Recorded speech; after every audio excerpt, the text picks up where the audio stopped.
we like it, we share it, and we get the word out.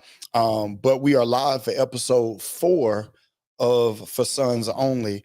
Again, it's a random Wednesday. It's 9:44.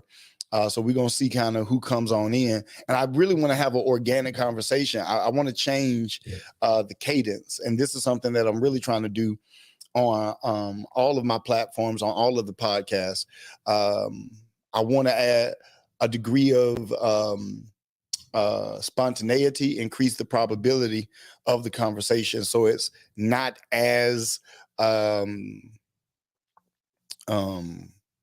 don't want to say scripted because we don't script anything, but it's not as predictable. Hey, let's go off the cuff. I think people are looking for a raw conversation, and we want to give them just that. All right, they coming on in. What it do? Let's get ready to go live. What it do, people? It is Wednesday. It is 9:45, and it is time for another episode of For Sons Only. Every week we go live. It does take a little bit for people to come on in, but by the time people come on in, we have a really good community and a really good conversation. And I think tonight is going to be no different. I think tonight is going to be crazy. I think it's going to be explosive. And I'm really excited because I got 2 of my sons in the building last week. It was Lance and David. We had a really, really good conversation. And this week we got Lance, and Jeff is back on the couch. He fixed his attitude, so he is back on the couch. You don't remember last week? I was on the couch last week. Oh, but you okay? But I received that. I'll fix my attitude. No, don't even try that. You don't have it. I was referring to that. When was it? Was that Monday? Yeah, that was a spiritual therapy thing. Where he was kind of off a little bit. Yeah. I was off. Oh man, you don't remember out that? of nowhere. It shifted out of nowhere. Just a little bit. What you mean? Like you was up, and then out of nowhere, you just like. Oh, you talking about the other week? Not this Monday. Yeah. And then he called me. He said, "You are." Well, he texted me. He's like, "You all right?" And I was like, "Yeah, I'm cool." He was like, "But your energy shifted." No, I said, "Don't lie to me." That's what I said. Yeah, he said, "Don't lie to me." Yeah. And I thought I was all right, but then when he said don't lie to me, I was like, bro, you not all right. He was like, I'm not okay. It just happened. Okay. No, you good. I was just making sure y'all can't make any of those noises or something. I'm just saying that for real because that's disrespectful. I got you.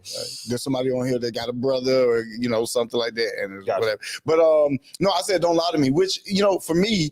That's a pet peeve. You know what I mean? No, like for real, it's like in a covenant relationship, the only way I can minister to you, the only way that I can challenge you, the only way that I can build, mentor, father you, I got to father the real you. Yeah. And, you'll be surprised how many counselors are, fighting a losing battle because the person on the couch is lying. You know what I mean? So when you lie, when you are dishonest, I'm creating wisdom for a lie for something that's not true. And inevitably it won't work. It will create disappointment, or you're going to start to look at me as if the wisdom that I'm giving isn't sufficient. It is sufficient, but it's only sufficient for the truth. And so, I reached out to him because energy is super important to me. You know what I mean? Yeah. Number one, as sons, your job is to create the energy in the room, right? Like in my office, wherever we go, your job is, let me say it like this. Your job is to discern the energy needed and necessary, because there are some assignments where I need encouragement. There are some assignments where I need sobriety.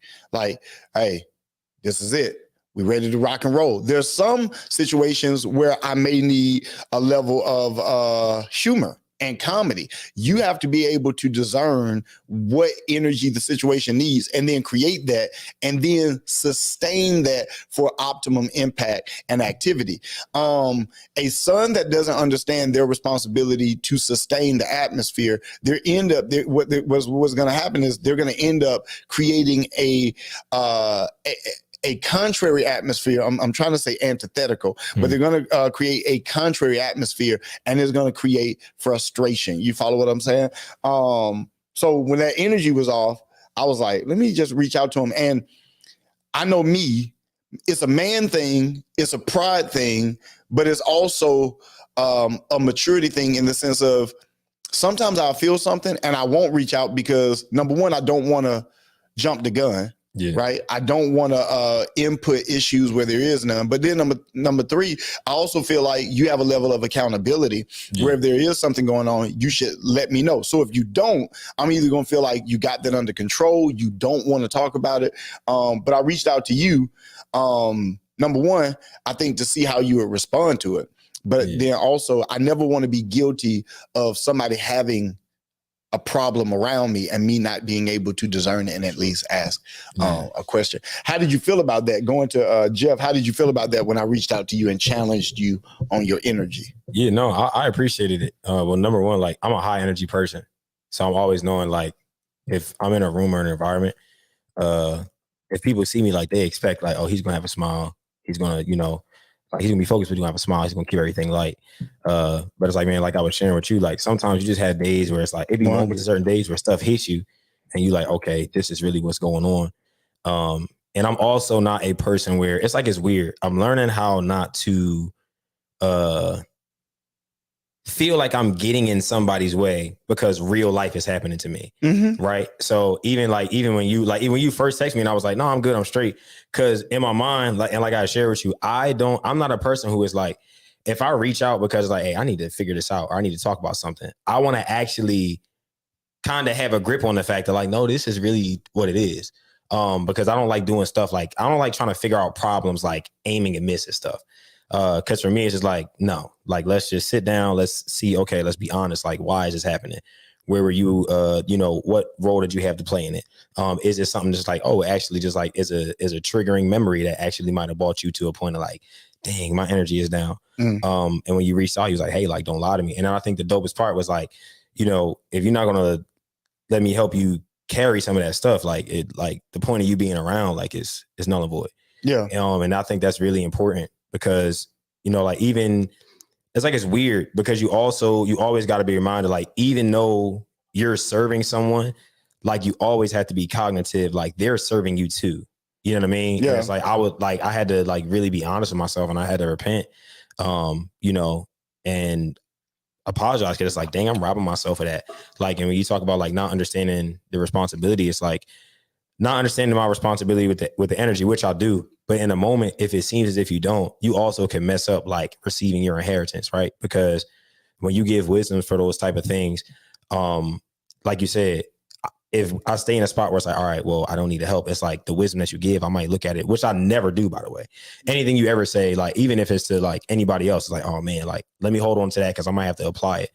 But I feel like when you get to the point where, if you don't like manage that energy, you can mess up that inheritance. No, what you're saying is if you're prideful, if you don't reach out for help, you're not going to get the wisdom. And that's so true of especially of a spiritual father or a pastor. People do go through life. They're going through a lot of real things and they feel like, okay, he's busy. And hear me, I am busy, but not too busy for a son. Yeah. You follow what I'm saying? I'm not too busy for a daughter. I'm not too busy for a faithful partner. That's the reason I'm here. But you're right. Sometimes people will try to waste your time or whatever the case may be. But I feel like, we have a relationship where even your smallest needs are still a concern to me because I understand how small things, whether it's a bill, your attitude, a relationship, how that can mess up your energy, which is then going to in turn mess up my energy. So I'm always, anybody that's connected to me, I'm always cognizant of, okay, like, are you good? You going, do you need anything? Do you need any help? You guys are grown, you guys are grown men. So I do expect you to have a level of responsibility and to be able to deal with certain problems, but it doesn't mean that you can't, be accountable and just say, hey, today's not my best day or whatever the case may be. And I do want to just say this,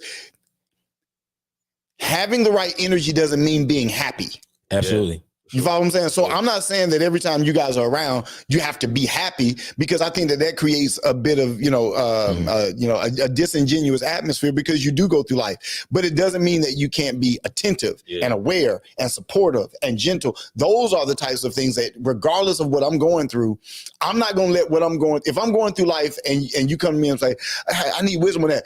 I'm not going to give you wisdom through the frustration that I'm dealing. You follow what I'm saying? I'm not going to be like, well, I told you, just because I'm going through something. That's not fair. So even though I'm going through something, it doesn't mean I have to be happy, but it does mean that I should be a bit more cognizant of my energy. But what we're talking about, and if you're joining us, we got a lot of people on, and I got to say what's up to them. We got to make sure that we greet people. But we got a lot of people on. I want to make sure that you guys understand this is for sons only. So I appreciate you all being on. Thank y'all so much for watching. This is a podcast where we get on the couch, we sit down, and we have conversations regarding sonship, serving, mantles, fathers, obedience, submission, destiny, purpose. It's a really dope conversation. And so I'm loving it. This is only episode 4. So if you're joining us, do me a favor, go ahead and subscribe to the channel. Go ahead and like the channel on Facebook, but do whatever you got to do to make sure that you're getting these notifications. What we're talking about, if you're just now joining us, you're joining in on a conversation. We're talking about energy,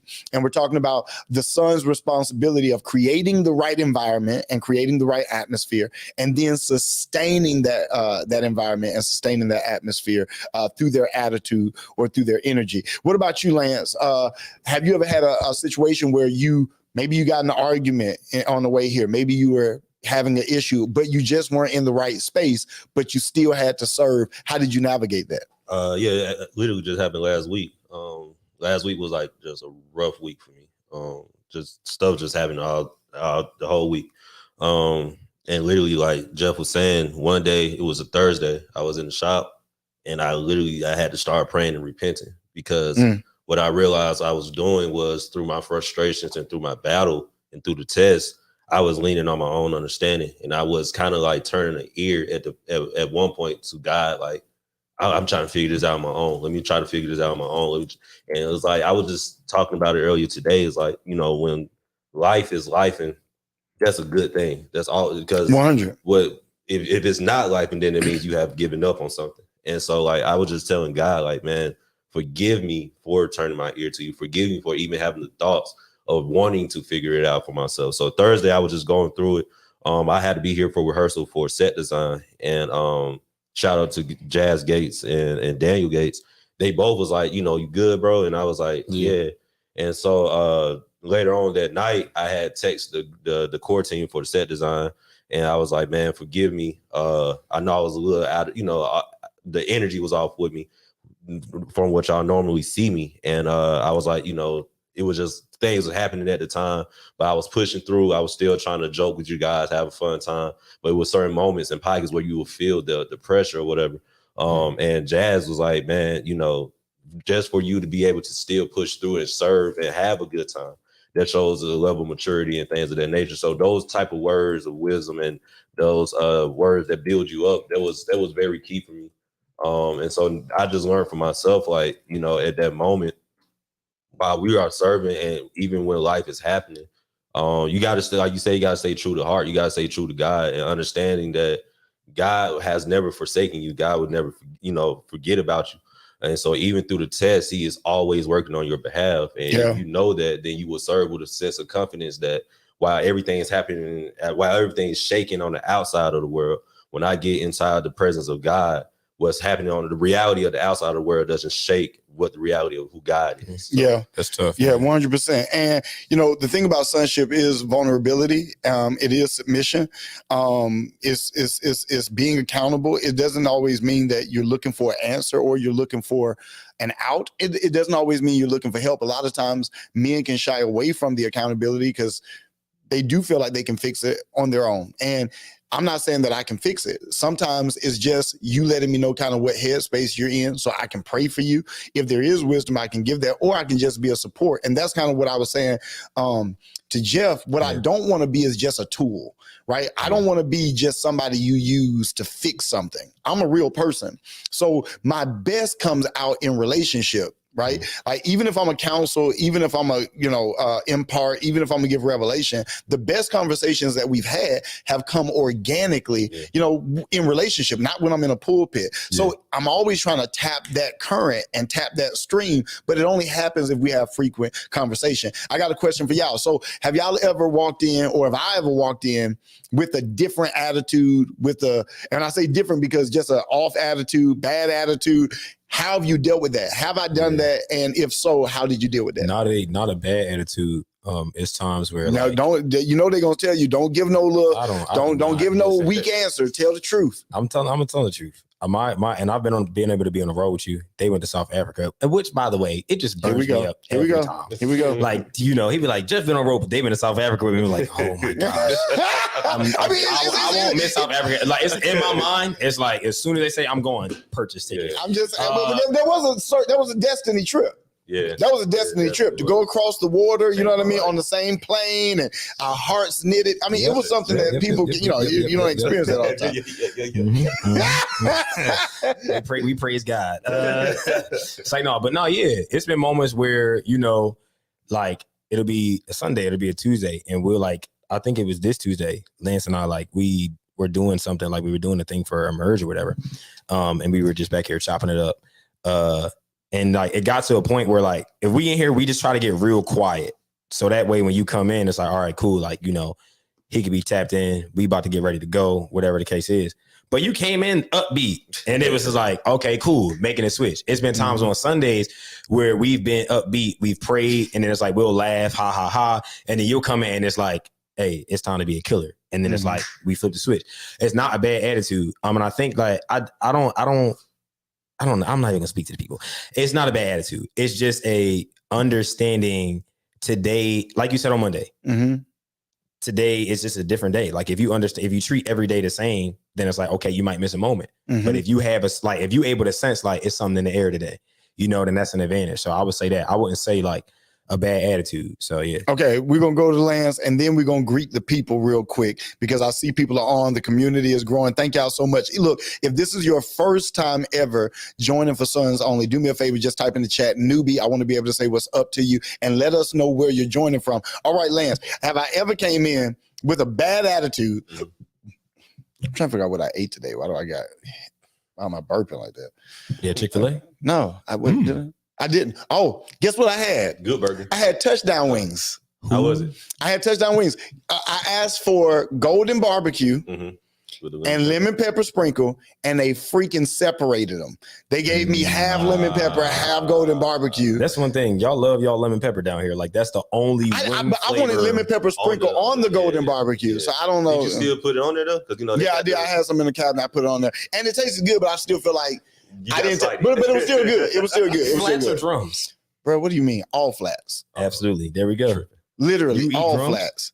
All just drums. Yeah. You do all drums? That's pretty psychotic. I was about to, because I've never heard anybody do all drums. How do you eat? Like, are you ranch or blue cheese? I don't eat any of that. You don't eat ranch or blue cheese? Are you ranch or blue cheese? Blue cheese all the way. Okay, blue cheese. I was about to say, absolutely. David, blue cheese. Amen. Fried crispy?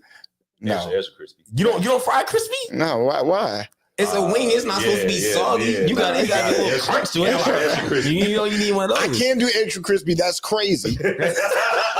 I don't want my wings burnt. That's crazy. It's just like a little crunch on it. I like a little crunch, but I feel like so. You know what? I'm so used to getting American Deli, and they have small wings. Yeah. If you do extra crispy, them things gonna be like super. So maybe for touchdown, I'll try extra crispy or whatever it is may be. But okay, have I ever came in with an attitude or?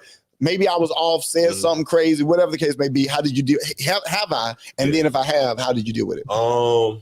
I wouldn't necessarily say bad attitude. Yeah. Maybe off because it's like when your car got broken into or something like that. Stuff like that, that affected you in a little way. But even in those times, you were able to switch your fathership thing going, right? Fathership is crazy. So like you would be able to switch it on, like, okay, no matter what I'm going through outside, I still have people and God to serve here. God first and foremost, but I also have people that I'm serving as well. And I have sons that's watching me.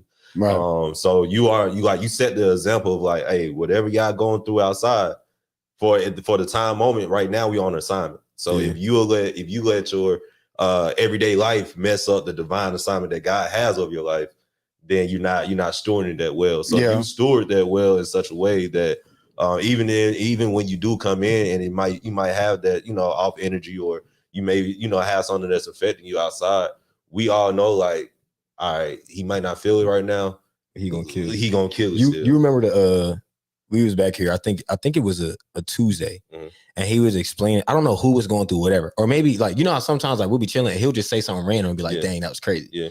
So you were talking about it might have been around the time, maybe the second time the car was broken into. Yeah.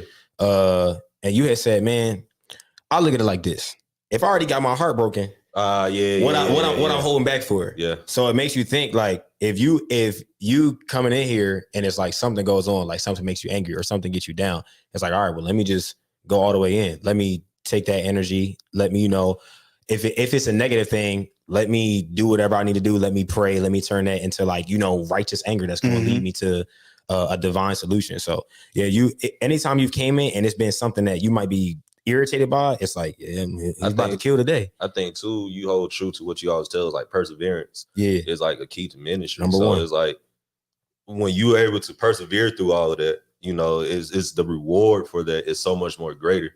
Like when you're able to preach a word, even with having your moments, that you have on the outside, being able to persevere through that, God would give you so much clarity. Even after you get done, you'll be able to go back home and say, well, if I'm able to persevere through that now, then I can really persevere through anything. That's how you feel. You feel like you can, after that's done, you feel like you can run through a brick wall at that point. So I think that's the biggest thing, like perseverance, man. If you can persevere through everyday life, it's nothing can hold you back. I'm loving the engagement. The chat is going in. Yeah, it's really, really good. Y'all, the conversation is really, really good. Do me a favor. This is a great time for you to go ahead and like and share the broadcast. I need you to do me this favor, all right? There's so many people that would benefit from this conversation. You're already being blessed by it. Just take a moment, like the video, subscribe, and then just share it. Tag somebody in it. I think somebody's going to be blessed by it. I love what Matt said. Matt said, but you're cognizant of how you come off. If there's a time where you felt like you responded wrong, you come back and you apologize. I hope I do that. I hope I do that. If you walk with me for any length of time, at some point, I'm going to apologize. And I think that that's healthy to some degree. Let's go ahead and welcome the people. It's good to see everybody. Look, thank y'all so much for joining. This is Wednesday night. It's 10 p.m. right now. We went live around 9:45. This is a podcast that we call For Sons Only. It's meant to foster a foundation of conversation around fatherhood, around mantles, sonship, serving, ministry, all of that. And we've been doing it for 4 episodes now, and it's awesome. And I'm so glad that you can be a part. I want to say what's up to you. Doisha, is good to see you. Flatina, is good to see you. Madi, is good to see you. Ariel is in the building. What it do? Jazz is in the building. Sorry you and Daniel had to leave. Bo, is good to see you, man. Thanks so much for joining. Kim is in the building. Chanel, she is a newbie. What it do? Thanks for joining for the first time live. Aaron said Rosa Parks energy. We ain't got time. You going back to Monday's podcast. But Aaron, is good to see you, man. It's good to see Paul. Paul is in the building. Paul, what he said something about you. I'm gonna see it in just a second. Anderson, is good to see you. Tia, is good to see you. Christy is in the building. Christy, we miss you. Praying all is well. Devin, is good to see you, son. I love you. Katie is in the building. Sierra's in the building. Mel, is good to see you. Erica is in the building. Robbie is in the building. Thank y'all so much. Matthew, is good to see you. Adolphus, I don't know how to say Adolphus, but Adolphus, is good to see you. Alexandria, is good to see you. Alex, Corey is in the building. Terrence is in the building. Tim, newbie, what it do, man? It's good to see you. Michelle from Houston, thank you so much for joining from Houston. Dallas, Texas is in the building. Kentucky is in the building. Paul said Jeff's attitude is questionable. That's so good. All right. Crystal, is good to see you. Blue cheese is the only way we go. There's no reason to use ranch. That's crazy. All right. But it's good to see everybody. Thank y'all so much for joining us. It is Wednesday. It's 10 p.m. And somebody putting some Hindu spells. Y'all see that? Yeah, I just seen it. All right, let me block you. Oh, on YouTube? On Facebook. We blocked them. Yeah. All right. Teresa, first of all, Apostle Teresa Hawkins, I love you. I'm praying for you. Please forgive me. You've texted me. I haven't responded. It's only because I know that God is great and I know that you understand my heart and I know that you understand my schedule, but I'm about to put you in a group text. I'm going to text you back first and then I'm going to put you in a group text. I love you. Thank you so much for your patience. All right. Let's continue this conversation. If you're joining us, you're joining for Sons Only. And we appreciate you guys' attentiveness. We appreciate the audience. So please like, share, and be a part of the community. All right. So I told you guys to come up with some ideas, some topics, some things to talk about. What do you feel like is on your brain, on your heart, on your mind? What do you feel like is on your shoulders? What's a burden for you that you want to discuss and talk about? Inheritance. Okay. I think that's something for me. I know we had a conversation a couple of weeks ago about, like, you know, naturally what's in your bloodline and how you're built, and then spiritually, how you're built and what you get in your spiritual DNA and how that, like, you know, conforms into being like your inheritance and how to manage it. I think like that, but that's just been on my mind lately, period. Just about how to be responsible enough to make sure that you are always thinking about, like, man, everything you do, like, it leads to inheritance. It affects legacy. So I think that's something for me that's been on my heart lately. How about you, Brother Lance? Preparation. You hit on something on Tuesday where you were just talking about, you know, preparation, being prepared for God's, you know, favor, things of that nature. I've been listening. I've been tapped into your Faces of Favor. That's a good series, joint. and you know, it's just, I feel like, you know, for corporately for the house next year, like I was just talking about the shifts, like being cognizant of the shifts of the house and the shift of the leader of the house. So like I'm just hearing you, you know, say certain things, and I'm using that to also use it towards not only the sonship, but also for my life as well. Like next year, I have to have a certain level of excellence, certain level of preparation, and a certain level of sensitivity, because I feel like, as like I said, for a house and for, you know, us, you know, individually, God has so much in store. Yeah. That if we don't prepare with excellence now, then he's going to move no matter what. But he's going to move, and we're not going to be able to sustain it. This is about to be a crazy conversation because, and it goes together, because a lot of people want an inheritance, and I want y'all to understand they're pieces. Yeah. Right. So Luke chapter 15, the prodigal son, who we call the prodigal son, but a son came to the father and said, give me the portion of goods that falleth to me. Yeah. Right. So if I have an inheritance, there's many sons, and I want y'all to understand how this works. Right. So there are different parts of me as a father. There's a father part, there's a husband part, there's a friend part, a man part, there's a business part, martial arts part, ministry part, preacher part, excuse me. There's a whole bunch of different parts. You follow me?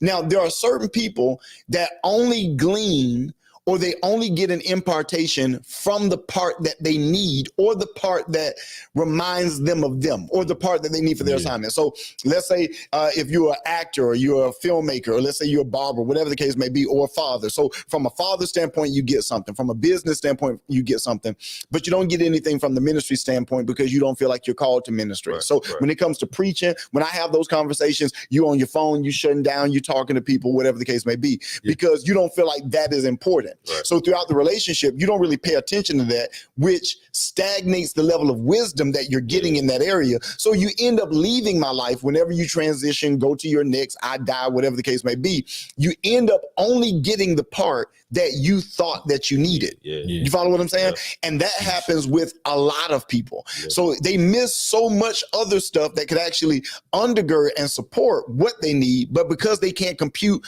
how they can apply it, or how it's how it's needed, or whatever the case may be, they ignore those particular parts. And then there are people that say, I want every part. Yeah, absolutely. Right? Now, you don't get that by saying, hey, I want this. You just say, hey, I want him. Yeah. I want what's on his life, right? So Elijah comes to Elisha. They have this moment. Let's just say it was a service. So in the middle of a service, Elijah says, Elisha, come here. Prays for him, prophesies to him, puts his mantle. God has called you to do A, B, and C, blah, blah, blah, blah, blah, blah, blah. But then Elijah goes to he's doing revival. He's traveling. He goes to the next city. Elisha then has to make a decision in his mind, like, man, there was something on that man's life that I feel like I need, man. Now I got a job here. I got a business here. I got my natural family here. So he goes to Elijah. Let's say he go to the next conference. He goes up to talk to him and say, hey, man, at your last service, you laid hands on me, you prophesied. What am I supposed to do with that? Mm-hmm. That's up to you. Yeah. You can follow me and it can be worked out, or you can stay where you are and hope it comes to pass. Yeah. But that's up to you. That ain't got nothing to do with me. For sure. Okay, well, let me go fix my affairs. Let me go deal with my natural relationship. Cool. You got to do that. But guess what? I'm going to the next city. Yeah. So now if we in Jersey and I'm going to LA, that ticket's going to be more. Yeah. Right? Now, if I'm on the East, you can just follow me. But if I'm going to the West, that ticket's going to be more. I'm not paying for your ticket. Yeah. So whatever you got to do to get there. Now, we talking about inheritance. He comes up one day, he's serving, and Elijah's like, all right, bro, what do you want? Mm-hmm. Like everywhere I go, everything I'm doing, you're following me. What do you want? And Elijah says, I want a double portion. Yep. I want to be a greater man. The same grace, the same anointing. I want more. I want to take it to the next level. I want to take your legacy, all the miracles that you've done, all the revelation, and I want to build on it. I don't want it to die. When you die, I don't want it to die. I want to carry it on. You really want to do that? I want to do that. All right. If you're going to do that, if you can see me when I'm taken up, you can have what's on my life. If you can keep up, I've taught you guys this before. If you can keep up with my growth. So what you're saying, Lance, the shifts. I've seen so many sons get lost in the shift. That's tough, man. Oh, because hear me. The moment I grow, if you're not growing, there's going to be a disconnect. Yeah. And people start saying like, I just don't feel connected no more. Yeah. That's because I'm growing at a rate that you're not keeping up with. That's good. And it's your job to keep up with the pace, right? Yeah. If and I'm gonna tell you, like for me, I grow fast. Yeah. Like I'm having several encounters a week. And the only reason I do that, number one, this is my life. Ministry is my life. So number one, that's a part of the call. I was about to say I ain't got nothing better to do, but that sounded bad. Yeah. Ain't got nothing better to do, just be in the presence of Jesus. Like, that's fine, Apostle. You're doing a great job. Hey. Jesus loves it. Yeah, absolutely. But I don't want to say I don't have anything better to do, but that's a part of my assignment. But also, I always think about y'all. How can I expect you all to go to a certain place that I have not either been or I'm not creating a way for? Jesus said, I go to prepare a place for you so that where I am, ye may be also. But let's talk about this a little bit. We're talking about inheritance. I want desperately for you guys not to waste your time. What's the point of being around somebody for years, then to either leave at the wrong time or just leave wrong and forfeit your inheritance, right? When you think about your inheritance, what is it that you want to leave with? That's crazy. What do you want to leave with? Not like I don't want to leave nothing on the table. Like I was just talking to one of my friends about this. I'm like, man, like I'm at a point in life where you can look back and see moments where it's like, I've been here. Oh, I left that on the table. And that would have been real beneficial here. Now, especially for this, because of like the call of ministry and just because of the desires I have, it's like, all right, being here, if it's anything on the table, so like in certain moments, if it's you, like when Amir comes back here, like those moments, high alert, right? When Lady P comes in here, high alert. Even it's like when we're walking in the hall or how you greet the person, how you greet Tiffany Buckner, you always take time to do that. So it's always like in any moment where I'm seeing something that's like, all right, not leaving that on the table. And it's for me, it's really that, and being sensitive enough to realize when something new is being put on the table, because you never really know all the parts of a person, all the parts of their gift. So your eyes have to like be able to see that. So for me, it doesn't matter what it is.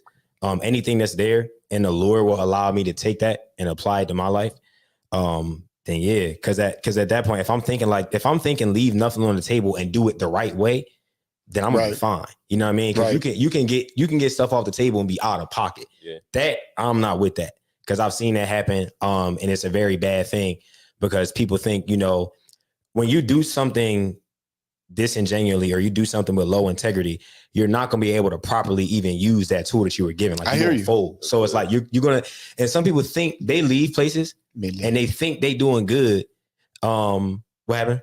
Oh no, I'm sorry. No. What happened? No, go ahead. No. No.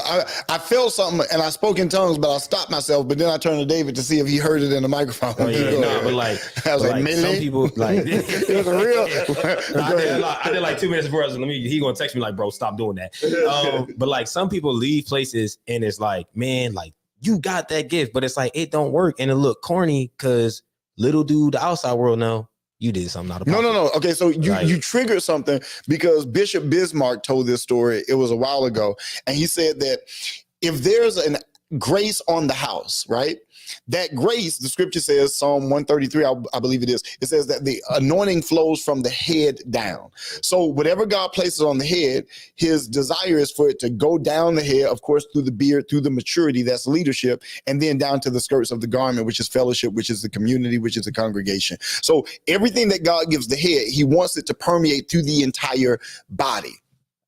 And so he said there was a church that had a phenomenal miracle grace, revelation grace, just a phenomenal grace. And there was a minister that went to the church, and the minister ended up getting offended and he left wrong. But when he left, people don't understand some of that grace goes with you.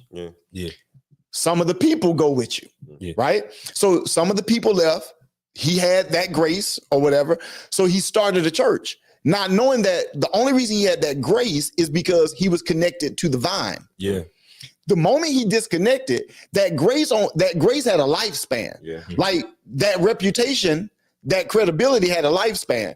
And he started his church for the first year or two. It was banging. I'm talking about people coming in from everywhere. I mean, it's exploding. But then surely, I mean, just over time, that thing started to dwindle. The hype started to wear off because the anointing that God gives us is a covering. We call it a mantle, meaning that people don't see you. They usually see whoever you're under. But when you leave, that grace is still there. So for a while, they can still hear it. They can still see it. The authority is there. The revelation is there. But after a while, when that anointing starts to fade, when that anointing starts to dry, slowly but surely, the real you starts to come toward the surface. And that's not what people signed up for. So there is grace on the house. So I've seen people leave and operate with a level of success for a while because that grace is there. But then all of a sudden that grace runs out. I want to throw it to Lance. Lance, what about you? What do you feel like?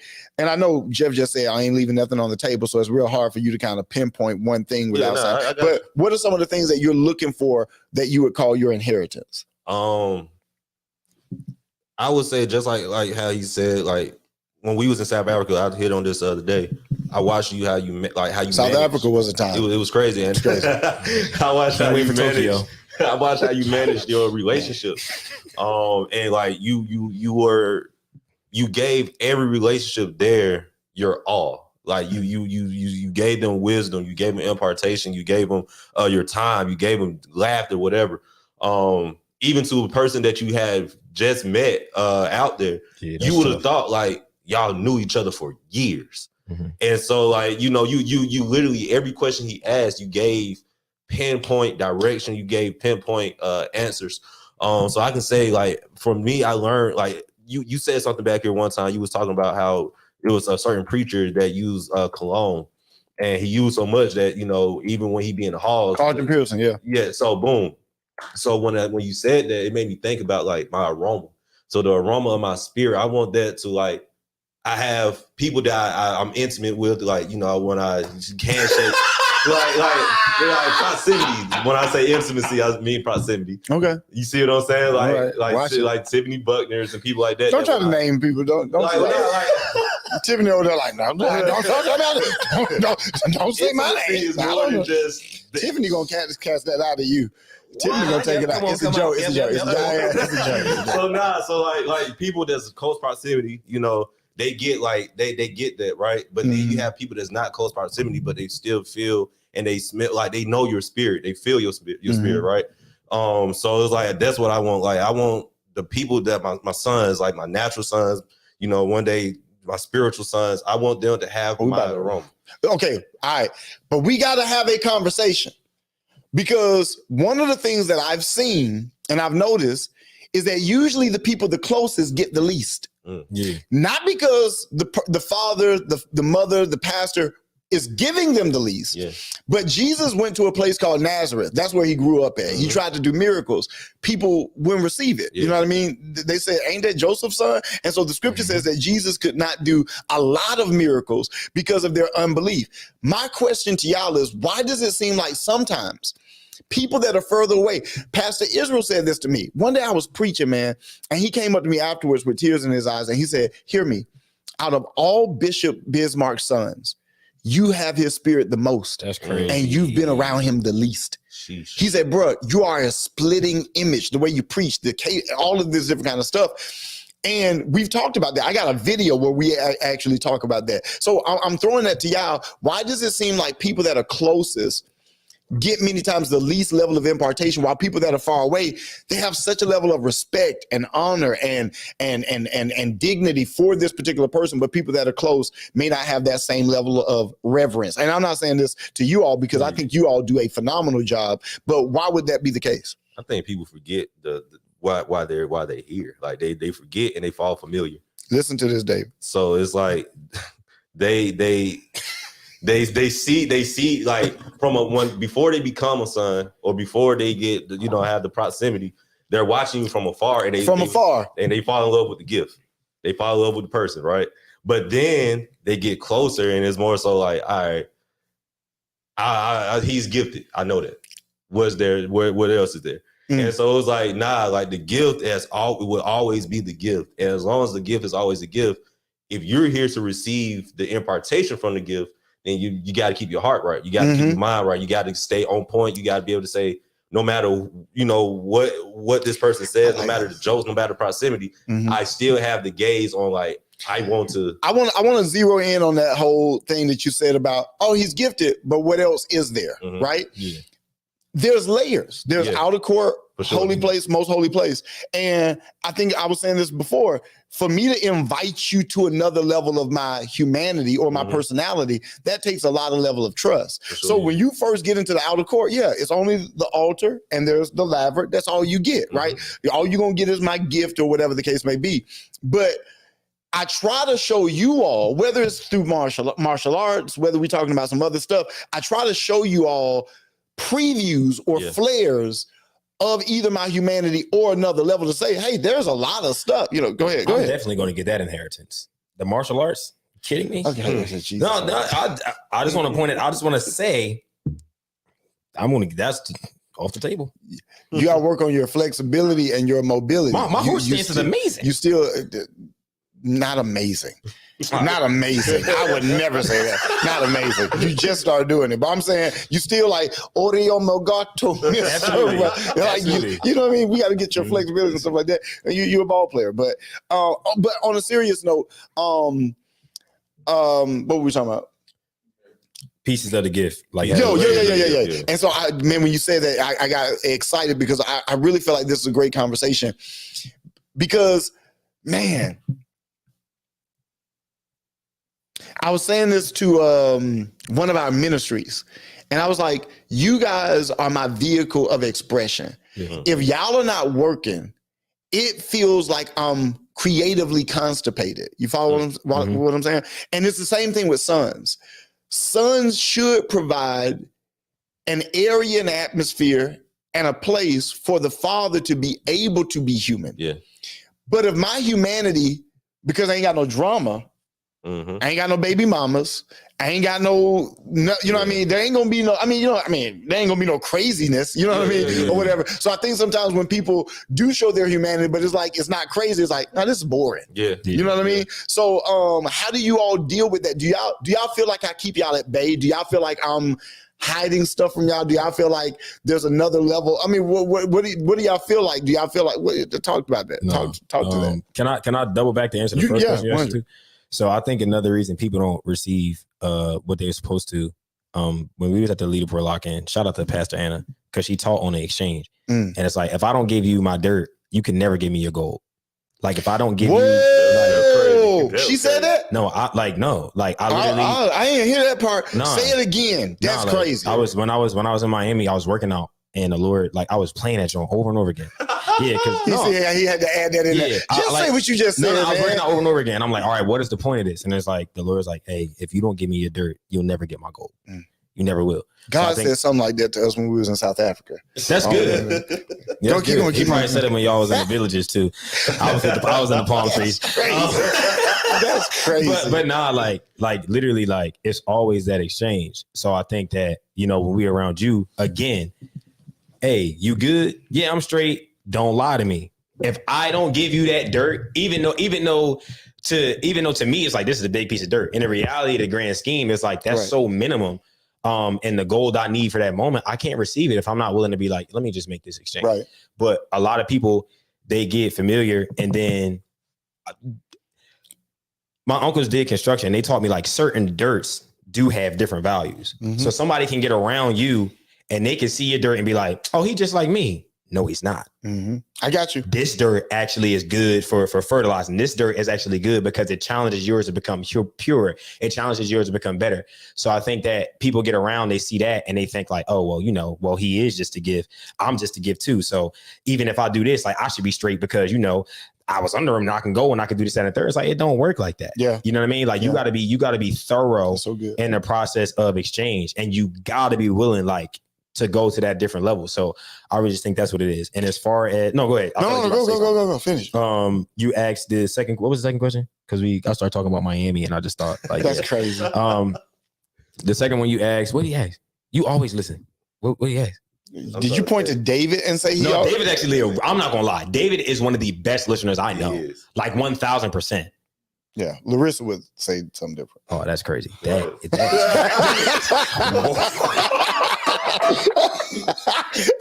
That was one of them lands. Wow, that's crazy. But I guess looking past. I think it's more so like looking past just to get like how do you looking past again, because again, like it's different layers, and it's always intricate parts that you don't know, and you don't hold back.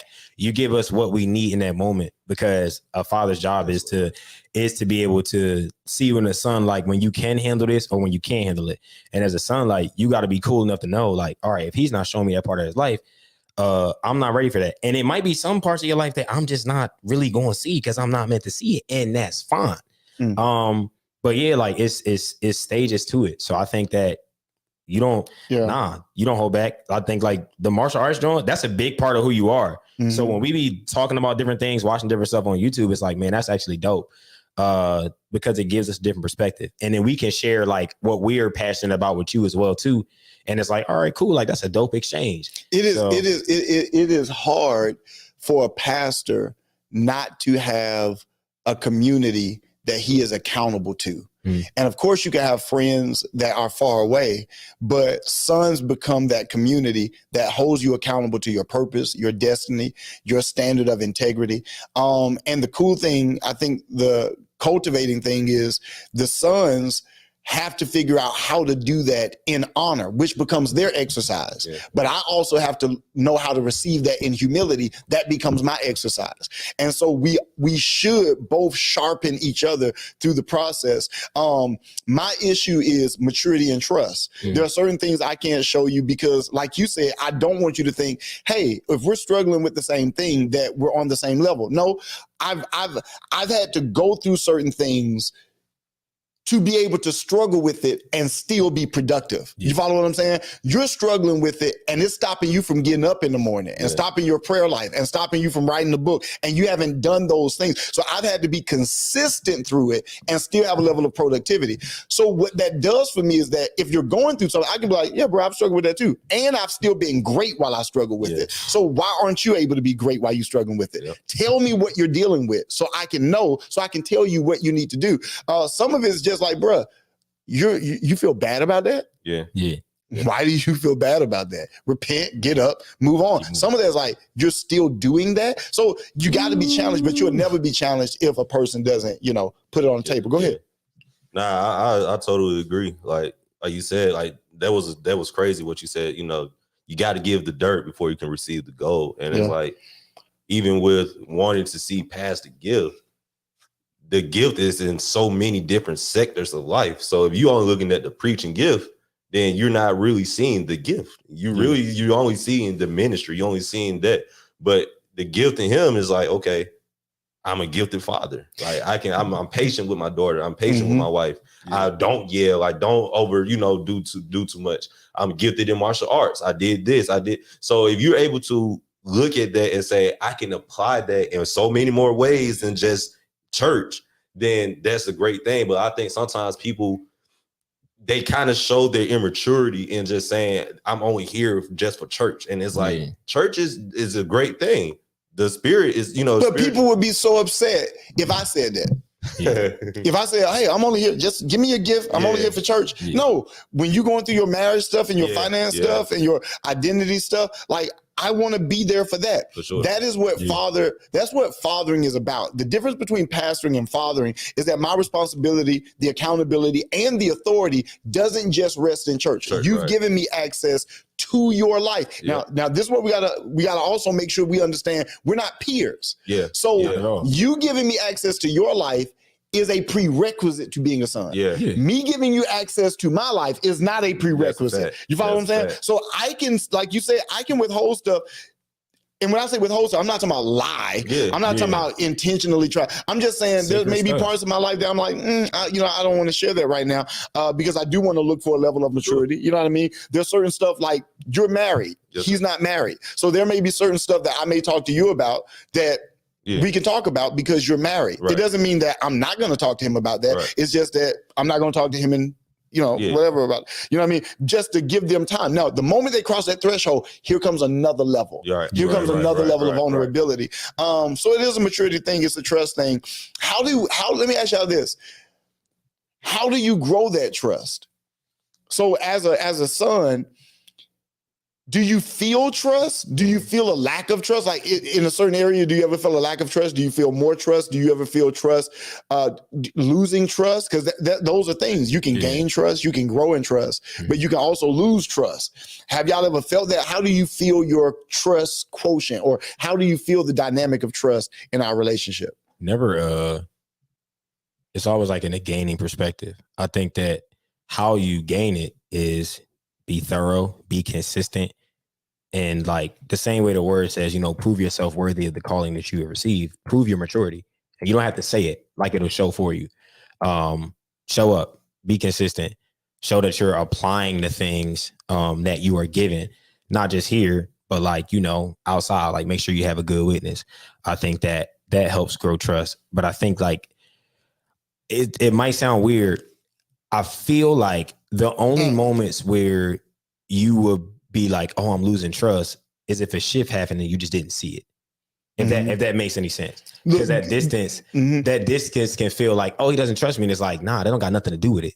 I just moved to a level that you haven't caught speed to yet. You know what I mean? And then once you can look within yourself and be like, oh, this is what it is, then there's that. But I would let's go Bible. Yeah. No, I was about to say, let's go Bible real quick. Think about Noah and his 3 sons. Absolutely. All right. Yeah. So Noah, after a phenomenal revival, I'm talking about 40 days of open heavens. I'm talking about the ark is elevated, rain, outpour, all of this. He finally settles, the waters abate, meaning that, they're on a high place, but the waters of revival, the spirit, it starts to go down. They go back to normal. Yeah. When he go back to normal, he comes out of the ark. He establishes an altar, meaning, hey, this is my dedication to God. This is my devotion. But he also establishes a vineyard. This is my recreation. Yeah. This is my fun. So I'm going to dedicate some time to God, and then I'm going to go over here and I'm going to drink this vineyard. At a certain point, he started having more frequent visits to the vineyard than he had the altar. So now he's drunk. So he's naked in his tent. You get drunk, you get hot. To take this off. He's naked in his tent, right? Which symbolizes he's allowing his humanity, his issues to be shown. He's got 3 sons, 3. So that's 3 chances. One comes in or whatever, and we know this situation. He sees his nakedness. Now, this is where the trust comes in. I don't mind you coming in the tent. I don't mind you coming in the tent. There was no issue. The fact that you left the tent and you talked to somebody that wasn't in the tent. Yeah. Now, my thing is, let's say you saw something that you didn't like. You should be obligated to come to me first Yep. before you go to somebody and tell them what to do. Number one, I'm not even conscious. Yeah. I'm drunk or I'm just busy. Yeah. Right? I offend you and I'm busy. And instead of you processing that and then bringing that to me, the moment I leave, you're telling all your, did you hear how he talked to me? Did you hear how he did that? Now, what you don't know is that you're now perverting and polluting their perspective of me when you could have held that. Now, you follow what I'm saying? For sure. So watch me, man. Trust is not what you bring me. Yeah. Trust is when you bring it to me. Come on. Because if you already told somebody before you told me, am I a priority? No. Whoever you told first, let them fix it. Yeah. Let them give you an inheritance. Let them give impartation and correction. Why wouldn't you tell me first? So if you feel like you about to get a new job, you about to marry somebody, you about to leave a job or a city, why wouldn't you tell me? And again, I ain't talking about God. I ain't talking about your natural parents. But why wouldn't you tell me or at least include me in the conversation? Yeah. So for me, the moment I start seeing that, I lose trust. Oh, yeah. Because I don't know what you're saying. There's no accountability. You could be saying whatever.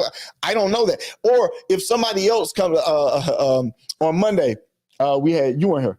On Monday, Ariel was here. And Ariel said, have y'all seen Lance? Crazy. Y'all seen Lance? I'm thinking, what do you mean? You know, blah, blah, blah, blah. And we're not going to talk about what they were referring to, but he had made a major change in his body. Did he talk to me about it? Major change in his body. Oh, yeah, he made he's transitioning. Oh my God. He's transitioning from conservative man of God to punk skater guy. A zoom would be perfect right now. Huh? A zoom lens would be perfect right now. Oh my God, it would be. You got That reminded me today I was laying down and I just happened to look at my hand and it was a speck of gold dust. I'm thinking, I don't know where the glitter came from. So it was and it was just one. How one? If it was glitter and I rubbed it, maybe a few. Right. I'm talking about one little speck of gold dust. And I was like, where in the world did it? And it was nowhere else. Anyway, it reminded me because I'm looking at your face. But so yeah, that makes me say, what else would you do? Yeah. What else would you put in your body? Or what else decision would you make? Pause. I'm sorry. But no. But that's what makes me be like, okay, like what am I here for and stuff like that. So sometimes that throws me for a loop. But you can speak to that. Go ahead, Lance. You can defend yourself. Nah, I mean, everything you said was, very much. Why you didn't talk to me before you did it? I wasn't thinking. I'm gonna be all the way honest. Like, you said you really wanted to do it.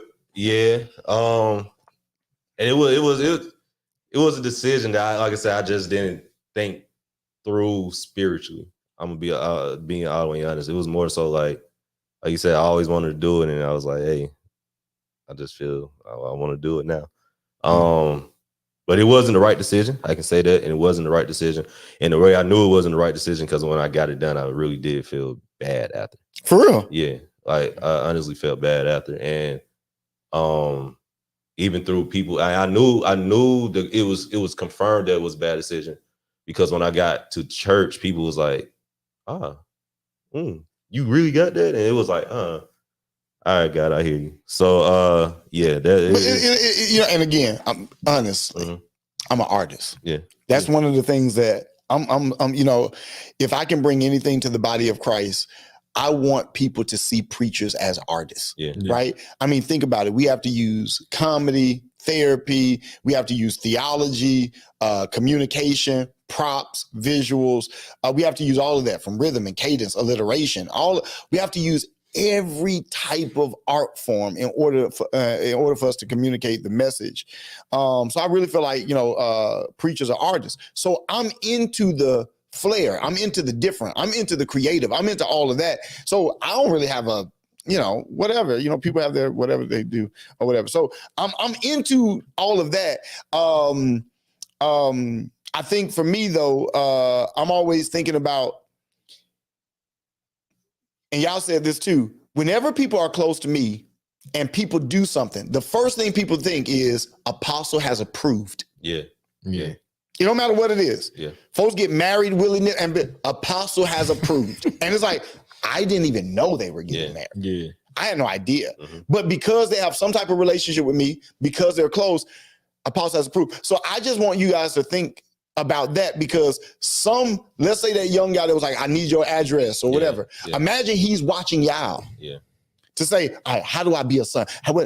And then you do something or whatever the case may be. He says, okay, I'm good with that. But you don't know, this man used to cut himself and he got tattoos and piercings dedicated to the devil. That's been a place of addiction and struggle for him. Yeah. And now he sees somebody else say, oh, it's easy. And now you follow what I'm saying? So I just want you all to understand that being a son, and not even just being a son, but being a son in close proximity, it does come with restrictions. For sure. You follow what I'm saying? Sure. Like, yeah.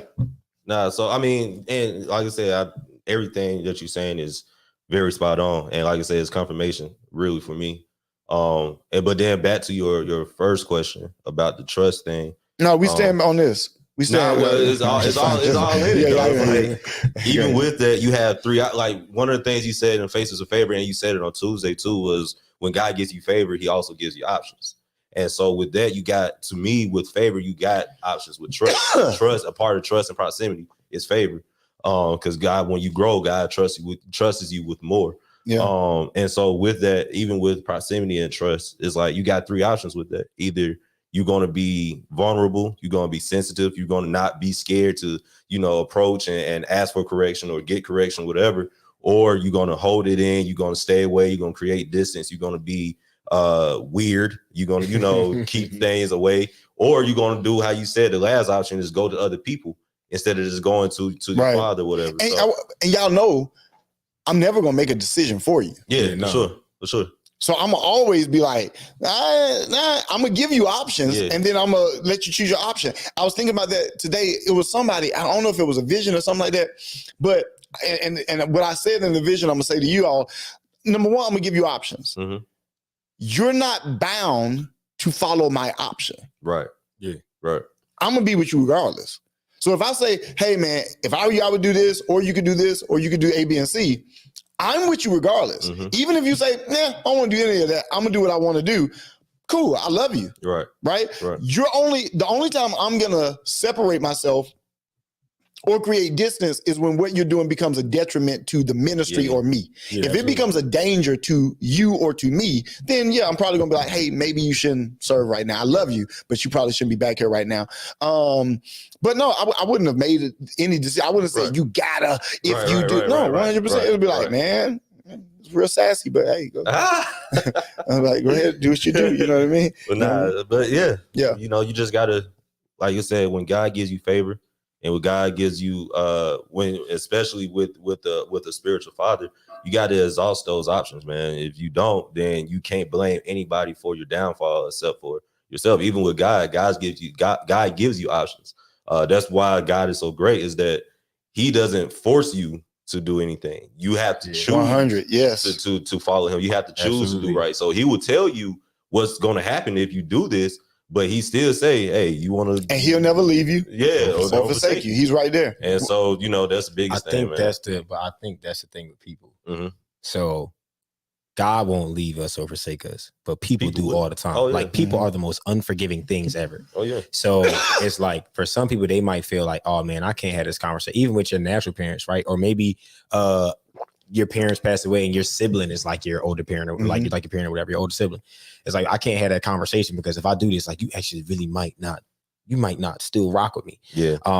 And I think that hurts in the spiritual experience and being a son, because you automatically, you won't be able to differentiate that natural experience to something that is being made new for you, So, but y'all have learned, and this is a real question, but I want y'all to really think about it, because it's not as, I think, clear cut as people may make it seem. When you all worship and when y'all pray, are y'all honest? Yeah. Very, very honest. Yeah. I had to learn what that meant. No, I'm talking about like literally, Lord, it's good to see you. I just finished watching porn. And I just finished smoking a cigarette. I just had me, and I love you. Like, are you honest? Yeah. Because if you're not worshiping honestly, you're not worshiping. That's a fact. Yeah. If you're not praying, honestly, you're not praying. Yeah. When I pray, I'm praying. I'm talking about he's in everything. Yeah. You follow what I'm saying? I'm like, yeah, I did this. I like that, Lord. Yeah. I kind of, I don't know what you something wrong with this guy. What's wrong? That's like but it's funny hearing other people say that because I'm like, Lord, I ain't gonna lie. You know what I'm saying? Because one of the things he said though is if you with deliverance, God can't deliver you from something that you like. 100%. And so with honesty, it's like some people got to be able to say like I like doing this, so I'm not even gonna act like I want to be delivered from that. You know what I'm saying? So now, like I'm very honest. Like Sunday, I literally you had to tell the Lord I like BBLs. Yeah, that's what you told us. I know we don't. We don't. You can't be in my office if you like BBLs. We believe in naturalness. But no, 100%. So now I'm saying that to say that is an exercise. Yeah. For sure. Right? You worshiping and being honest, you praying and being honest is an exercise of accountability, transparency, and vulnerability. So when you come to me, if you don't say that to God, why are you afraid of me? Yeah. That's good. Yeah. What can I do? I can't destroy the body or the soul. So why are you scared of me? So it's a practice of being honest so that you don't have to then hide before men. You should be able to come to me and tell me anything. And I'm like, cool, I've been through that. I got you. I understand that. This is what you need to do. This is how you need to handle it. Stay focused. Stay consistent. I was talking to one of my daughters, and they were saying how they just feel like they're stuck in this season. And they said, and it was a great analogy. They said, I feel like I'm walking through the mud. And I said, it would just be a muddy season. Yeah. I said, but whatever you do, don't stop moving. Yeah. It don't matter. See, most people, get out the mud. Clean yourself, bro. Keep moving. You said something on Monday, the Revolt interview, and it was super dope. Contradiction builds character. Confrontation also builds character. So like, if you don't get in that mud and you don't like, hey, this is what it is. That thing working them legs. You better like, you know what I'm saying? You better get stronger because it's going to come a point where you wish you used that to your advantage. So 100%. Yeah. And one of the things that a father does, think about a child on a bike, riding a training wheel, a tricycle, whatever, and they fall. It's the job of the father. It's the job of the mother to clean up the wound, put a bandage on. It's the job of the father to say, get up, get back on that bike. Get back up, get on that bike. But I fail, get back up. You falling don't make you a bad person. You learning, you're growing. You falling don't make you an evil person. Get back on the bike. There's somewhere for you to go, right? There's a destination, there's a destiny. Get back on the bike. And that's my job as a father, just always to be there, right? You get on the bike, they got training wheels. I'm just there, right? I know you're going to fall. Now the mom is like, don't look. And I'm just like, bro, it's going to be okay. Right? Like, I know you're going to fall. And hear me, even after you get used to it and we take the training wheels off, here comes a brand new season. I know you're going to fall. And then from the bike to the motorcycle, I know you're going to fall. So I think as a father, the scripture says a just man falls 7 times, but he gets back up again. It's our job to provide the correction, to provide just a non-judgmental environment for you guys to be able to grow through any and everything. We're getting to the last few minutes. We're getting down on time. Do y'all ever feel, okay, I'm gonna give y'all an example and then I'm gonna ask y'all what y'all think it is. I had a son, and they weren't a son, they're a pastor. They actually started a church here. Phenomenal guy. If I said his name, everybody would know it. But there was a time where I was mentoring this guy. All right. And again, phenomenal talent. He's a pastor now, but phenomenal worship leader. If I said his name, everybody would know him. So I'm mentoring him and we're talking about some things. And one day he calls me and it's like either early in the morning or super late at night. And I'm talking about, almost to tears. He's like, I'm dealing with this. And I said, that's not a big deal. I said, why are you crying? Why are you acting like that's a big deal? I said, it's not a big deal. They got offended at me. Because they thought I should have said, you need to go on a fast. Go get some deliverance. They thought I was going to say that. Now, maybe that's a great fix to start. But even after that, guess what? You're going to be human. And you're going to be regular. You're going to have a down day. You're going to make a mistake. And then after that, what I'm going to do? Tell you go get deliverance again? Right. Maybe you just need to come to grips with the grace of God that you're not perfect. And you need to because you're a perfectionist and you think that you're further than you really are. Yeah. Every time you disappoint yourself, this thing is detrimental. When you need to just admit, bruh, you need help. Yeah. Right? You're in a season of growth. You ain't there yet. Yeah. You ain't him yet. Yeah. You still in the development. So it's okay for you to give yourself some grace. All I was doing to try to give you grace. What does it benefit me or you for me to make you feel condemned? Right. Based on whatever you're struggling with or whatever. But that particular person felt like I wasn't hard enough on them. And I'm saying this to y'all. So do y'all feel like I'm not hard enough on you all? Do y'all feel like I'm not challenging y'all? Do y'all feel like I could correct you more? Do y'all feel like y'all are getting an easy pass? Tell me how y'all feel as far as the pressure of correction. I don't think you correct. But it's a good way. Like, and now I don't think you're, soft on this pause like at any point. Like I honestly think that you keep us together. Like you really do keep us together. And honestly, I think when people look for that other side, it's like they're running away from adversity. But adversity is needed in a believer, because when you go through adversity, you learn how to depend on God. You learn how to be vulnerable with God. You learn how to, talk to God and, and lean on other people as well and be vulnerable, not, be soaking up with pride. So you definitely do great. Do you think I correct you? I mean, you just did. Yeah, like literally. You literally. If I did it before, we wouldn't be in this situation. Yeah. But you have though. Now you sneeze. Sneeze, stuff just flying everywhere. I feel them breathing when I'm sitting close to them. I can feel like it's a shot. No, I'm okay. Like, what y'all talking about? You don't know. It's none of your business. It's none of your business. But no, I mean, Jeff, you feel like I correct you? You feel like? Yeah, I strive to be a person where it's like I don't even have to say a word to correct you. I'll just do something and like, oh dang. And you do that. But also like I know you'll reach out to all of us. Like you'll send like, you'll reach out to all of us collectively. And I know you reach out to all of us, individually. And, one of the times you hit me up, you're like, hey man, I've given you a longer leash. Pressure's about to hit. Mm-hmm. And it's like, all right, cool. But I feel like any moment, if I feel like me personally, if I feel like I might be taking the easy pass, and it's like, okay, well, what you gonna do if you feel like taking an easy pass? Are you gonna use that as an excuse to be weird? Like, nah. Like, all right, if you feel like, then you figure out a way to tighten up. You figure out a way to like, I don't know. Like, I just don't look at. I've never been that type of person. So like, you're giving me a pass. It's like, well, why am I looking for that? Yeah. That might sound like PC, like politically correct, but it's like, nah. Like, why am I looking for that? I shouldn't.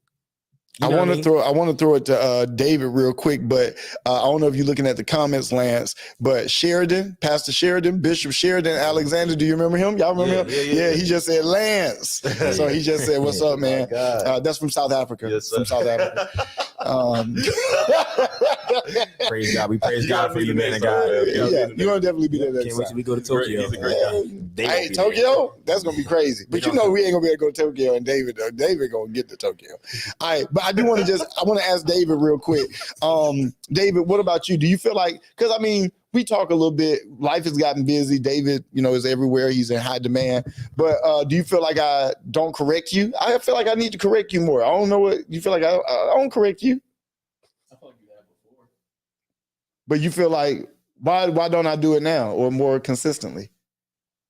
I don't think I established an opportunity. Yeah, come on. For you to correct me as much. Why is that? We just don't communicate as often. Oh, wow. Why is that? We're always working. But I think I love the honesty. But that is true. I can't correct if there's no opportunity. Yeah. You know what I mean? I think the whole purpose of proximity is so that we can rub shoulders. But you definitely have to utilize that. You know what I mean? You definitely have to, be available and be present, all that different kind of stuff. So that I can correct. We want to get ready to end it. We've been on here for an hour and 13 minutes. People are loving it. Thank y'all so much for being on. I really appreciate the consistency. Let's go ahead and give some final thoughts, some final ideas, some final words. I'm throwing it to the couch. What's on y'all mind? What are y'all feeling? What do y'all want the people to know about sonship, about serving? How can we end this strong? I can say for 2024, if you're still asking how to manage the pressure, we got to grow, right? And what I mean by that is, if you can't manage the pressure of the growth that you are dealing with, then maybe you're growing. If you can't manage the pressure, the pressure, Mm-hmm. If you can't manage that pressure, then you might be moving outside of God's will. Because when you're moving in God's will and He's growing you, He's always going to give you the necessary tools. So it's either you're moving outside of His will, or you're not using the tools that He has supplied for you. So the managing the pressure thing, like, pressure is always going to be there. Every season that you grow, even seasons that you may feel stagnant or whatever, it's always pressure to grow, or you growing with the pressure. So with the pressure, it's going to be there. Use your tools. If you don't have the tools, if you feel like you don't have the tools, then self-assess and ask yourself, are you doing what God called you to do? Are you doing what God told you to do? Or are you moving on your own behalf? And if that's the case, then you might want to swivel back to God's will. 100%. What about you, Jeff? Before you are anything, you are a son or a daughter. Just keep that in mind. We're closing out the end of the year. So, like Lance said, if you feel like that pressure is getting to you, then, you got to figure, like, it's not like you should figure it out. It's like, no, you have to figure it out. One of the words for the house is that, like, hey, 2024, government. Mm-hmm. That is not just a spiritual thing. It's also a natural thing. Like at Leader Port Lock-in, one of the craziest things that I was like, I need that. It's like, hey, God is about to allow you to enter a season where stability is going to be easy for you, but that's not for you to slack off, So just because it gets easier in one area, apply the pressure in another area. Pay attention to the area that needs you to, like, actually be super, super tapped in, and just be locked in, man. And Sunday, 11 a.m., 4665 Macklin Road. Pull up. Come on, push it. All right, we got a couple more Sundays, and then we're going to 2 services. Couple more Sundays at 11 a.m., and then in the new year, we're going to 9 a.m. and 11:30. It's going to be really, really good. Look, this has been another episode of For Sons Only. There's something right at the tail end that you said that triggered something. I said I wanted to deal with this next week. It was, does everybody need a spiritual father? I want to deal with that, because I think that sometimes people will see our relationship and they're like, well, how can I have that relationship? You may not need that relationship. You know what I mean? Like, you may not need that level of proximity or that level of oversight, or you may not be in a season where you need that, right? You may be in a season, you're a brand new believer, you just got saved, you're just kind of figuring out your way through the foundations, but then you figure out that you have a call to ministry, you feel like you have a call in your life, and then you want to commit to that. That's when I'm needed. You follow what I'm saying? So I think that there are seasons that you may need a spiritual father. Some people don't need a spiritual father at all. They just need a good church and a good pastor. So we're going to talk about that next week, and we would love to see you on the broadcast. Come on, we got one more. I got a question. Yo, go ahead. How do you feel about people calling you their spiritual father without you, like, knowing them? You can always usually kind of discern a person's heart or motive. I've had people do it because, just like I glean from somebody like a Bishop Bismarck from a distance, there are people that watch me from a distance. Literally, they're like, hey, I'm watching you from here. I'm watching you from here. You're my pastor. You're my spiritual father. For those people, I love it, because I think that for number one, for you to be far away, for you to still have a level of commitment and loyalty, or just a level of connection, I love that. There are some people that use it for clout. Like I had one phone conversation with them, and now I've heard them go to a church and say, my spiritual father, Brian, and I'm like, no. or people that I haven't had a conversation with, but say they're in a mentorship group, or they've come to a conference, and I've met them. I've heard them at conferences stand up right before they preach and say, my spiritual father, blah blah. And I'm thinking, you better kill, and they did not kill. And I'm sitting there like, I don't know this dude. You know what I mean? So that I don't necessarily appreciate. I think that's gonna be like the biggest moment for us. What? Like it just be like, I'll be playing it in my mind. Like when we was in Dallas, man, that was like amazing. Like Bishop Brady came in there and the whole interaction, and then it's like, dang, he killed. It's like one day. Well, you said that one time. You was like, you always kill in front of Bishop Brady. Yeah, if Bishop Brady's there, it's like, yo, it don't matter. It's like I gotta. But that's Kobe and Jordan. Yeah. You know what I mean? Sure. Bishop Brady is the Jordan of revelation.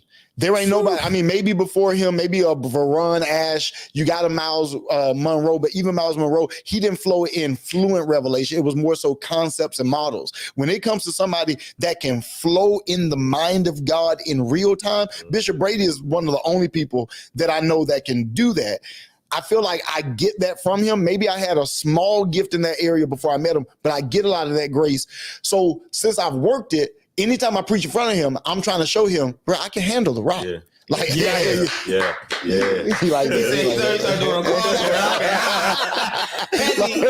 crazy. But no, for real, like, I want to show him, like, I've been working on my game. I know, you know what I mean? Because when Bishop Brady first started covering me, man, I had an issue with time. I had an issue with rhythm. I had an issue with closing, which I'm still kind of working through.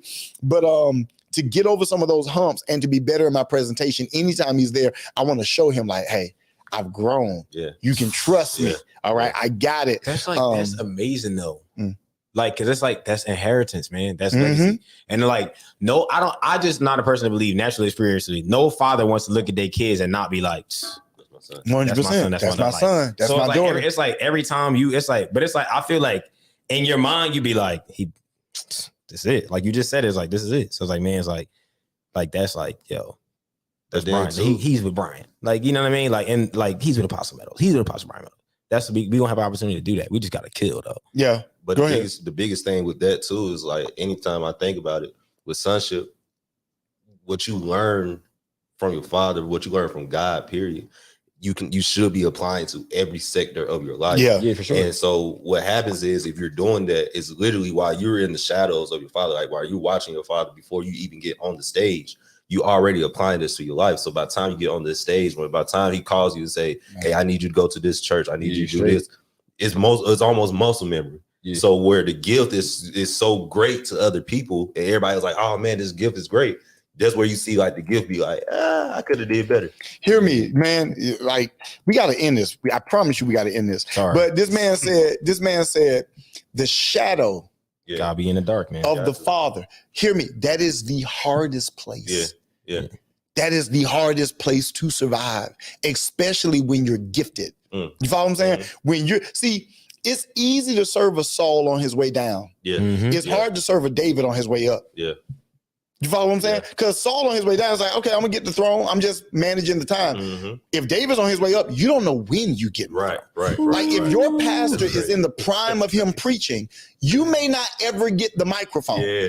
So if you're a preacher and a prophet and you're in the prime of your father, the way you have to honor that, the way you have to manage that honor and that ambition is totally different from anybody else. You follow what I'm saying? That's hard, bro. When it's like, bro, I can preach, I can do it. And he's like, yeah, but I'm strong. I can do it.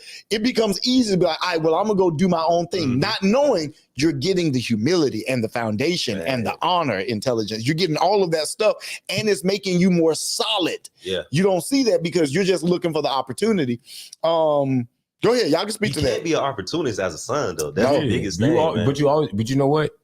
Like, I feel like if you got good brothers around you, like they'll flood that out before it even get like. And that's another thing, man. Like, you got to be so thorough about like protecting your inheritance that even with your brothers, like, bro, I'm not going for that. Yeah. Like if you messing up what we got going on, bro, like I'm gonna check you. I'm not going with that. For sure. So if you gonna get it together, you're gonna have to see one of us, and not like on not on that.